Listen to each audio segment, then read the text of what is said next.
کو ہے۔ جب امام احمد رضا بریلوی رحمۃ اللہ علیہ کی کتاب کو دیکھا گیا، ان کا موقف دیکھا گیا، ان کا پڑھا گیا، تو امام احمد رضا خان بریلوی اپنی کتاب کے اندر آپ علیہ الصلوۃ والسلام کی ولادت بسعادت کی جو تاریخ نقل کرتے ہیں وہ 8 ربیع الاول ہے۔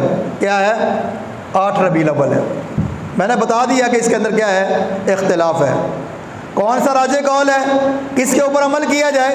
آپ کی ولادت ربیع الاول کے مہینے کے اندر ہے، اس کے اندر اتفاق ہے۔ کون سی تاریخ کے اندر آپ پیدا ہوئے، اس کے اندر کیا ہے؟ اختلاف ہے۔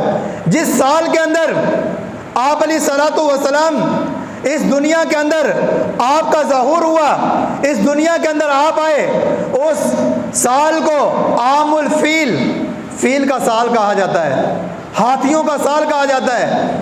اس سال کیا ہوا کہ ابرا نے خانہ کعبہ کے اوپر حملہ کرنے کے لیے اپنے ملک سے آیا۔ کس غرض سے آیا؟ کہ میں خانہ کعبہ کو کیا کروں گا؟ گرا دوں گا۔ ہاتھی لے کے آیا، بڑے بڑے ہاتھیوں کا لشکر لے کے آیا۔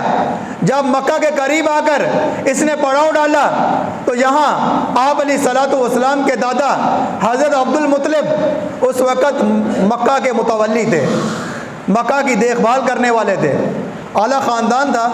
بیت اللہ کی خدمت کرنا، وہاں سے لوگ حج کرنے کے لیے آنے والے، وہاں مسافر آنے والے، ان کو کھانا کھلانا، ان کی رہنمائی کرنا، ان کی خدمت کرنا، یہ بنو ہاشم کے کیا تھی؟ سپورٹ تھے۔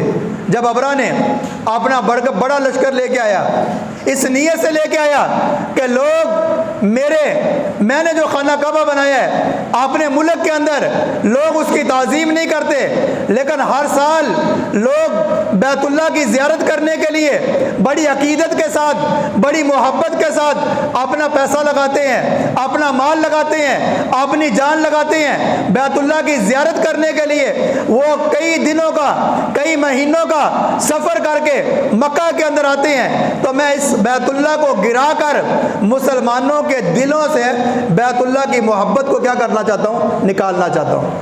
ہاتھیوں کا لشکر لے کے آیا، مکہ کے اطراف کے اندر آ کے پڑاؤ ڈالا۔ اس نے اپنے حالات سے معلوم کیا، اس کو بتایا گیا کہ یہاں مکہ کے اندر اگر کسی کے پاس سرداری ہے تو وہ بنو ہاشم کے پاس ہے، اور بنو ہاشم کا جو بڑا ہے اس کا نام کیا ہے؟ عبد المطلب ہے۔ اب عبد المطلب کے اونٹ اس کرب و جوار کے اندر چر رہے تھے، تو ابرا نے دل کے اندر یہ بات ڈال، اس کے دل کے اندر یہ بات آئی، اگر میں اس اونٹوں کو کیا کروں گا؟ اپنے پاس روکوں گا، جب اونٹ شام کے وقت اپنے گھر کو نہ گئے تو جو اس کا مالک ہے وہ اپنے اونٹ لینے کے لیے میرے پاس ضرور آئے گا۔ جب وہ اونٹ لینے کے لیے آئے گا، میں اس کے سامنے اپنا مطالبہ کروں گا کہ میرا یہ مطالبہ ہے کہ میں بیت اللہ کو گرانے کے لیے نعوذ باللہ جو گندی نیت سے میں آیا ہوں، اس کے سامنے آپ لوگ نہیں آئیں گے۔ عبد المطلب کو جب بتایا گیا، شام کو ابرا کو ملنے کے لیے آپ علیہ الصلوۃ والسلام کے دادا محترم جب ابرا کے پاس آئے، اور آ کے ابرا نے اب دل کے اندر خیال آیا کہ اس کو اگر میں اپنے ساتھ تخت کے اوپر بٹھاتا ہوں تو لوگ مجھے کیا کریں گے؟ کہیں گے یہ کیسا بادشاہ ہے، کس نے اپنے دشمن کو اپنے پاس بٹھا لیا، اور اگر میں اس کے ساتھ زمین کے اوپر بیٹھ کر بات کرنا چاہتا ہوں، بات کروں تو پھر بھی میری شان کے کیا ہے؟ خلاف ہے۔ تو کہتے ہیں، روایات کے اندر آتا ہے، تاریخ اس بات کو لکھتی ہے کہ ابرا نے اپنے تخت کو چھوڑا، نیچے آ کر حضرت عبد المطلب کے ساتھ کیا کی؟ بات کی کہ میں اس نیت کے ساتھ بیت اللہ کے اوپر حملہ کرنے کے لیے آیا ہوں۔ تو عبد المطلب نے کہا کہ بیت اللہ کا گھر ہے، میری ملکیت نہیں، اس کی حفاظت کرنا ہماری ذمہ داری نہیں، میری ذمہ داری اپنے چیزوں کی، اپنے مال کی ذمہ داری میرے حوالے ہے۔ میں آپ سے مطالبہ کرنے کے لیے، اونٹوں کا مطالبہ کرنے کے لیے آیا ہوں، میرے اونٹ مجھے کیا کیا جائے؟ واپس کیا جائے۔ رہا آپ کا بیت اللہ کے بارے میں سوال کرنا کہ خانہ کعبہ کے بارے میں آپ جو گرانے کے لیے نیت سے آئے ہیں، وہ اللہ کا گھر ہے، وہ اس کا مالک ہے، وہ جانے اور آپ جانے۔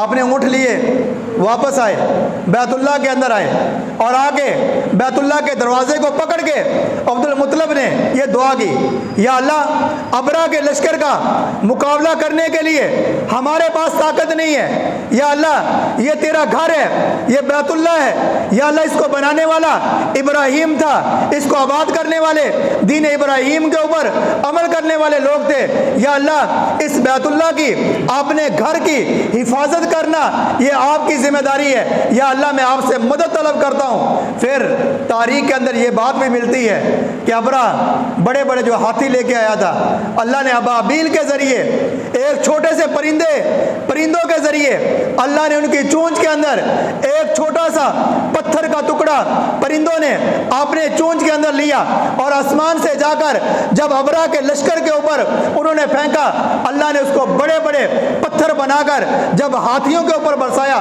تو اللہ تعالیٰ نے ابرا کے لشکر کو کیا دے دی, شکست دے دی.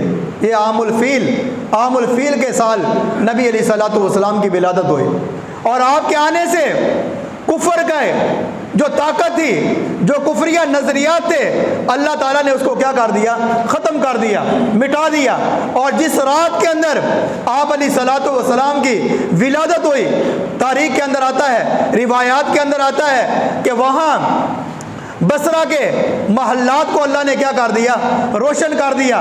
کسرا کے جو بڑے بڑے کنگر پڑے ہوئے تھے, بڑے بڑے پتھر پڑے ہوئے تھے, نبی علیہ الصلوۃ والسلام کی ولادت بسعادت کے اوپر وہ سارے کے سارے کنکر کیا ہو گئے, زمین کے اوپر گر گئے. اور جو 1000 سال سے آتش قد نے اپنی آنکھ جلائی ہوئی تھی, اس رات جس رات کے اندر نبی علیہ الصلوۃ والسلام کی ولادت بسعادت ہوئی, 1000 سال سے روشن آگ کو اللہ نے کیا کر دیا, بجھا دیا.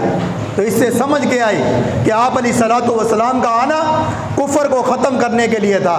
آپ کا دنیا کے اندر آنا, دین اسلام کا غلبہ آپ علیہ الصلوۃ والسلام کا مقصد تھا. کفر کو ختم کرنا, ظلم کو ختم کرنا, جہالت سے لوگوں کو نکالنا, بصرہ کے محلات کو روشن کرنا.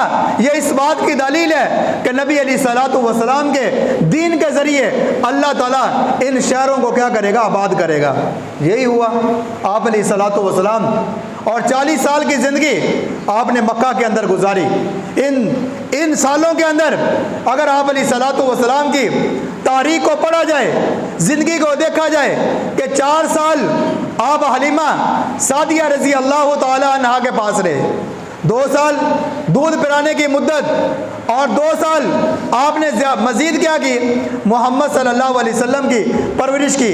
جب آپ کی عمر 6 سال ہوئی تو آپ کی والدہ کا دنیا سے کیا کرنا, انتقال کر جانا. جب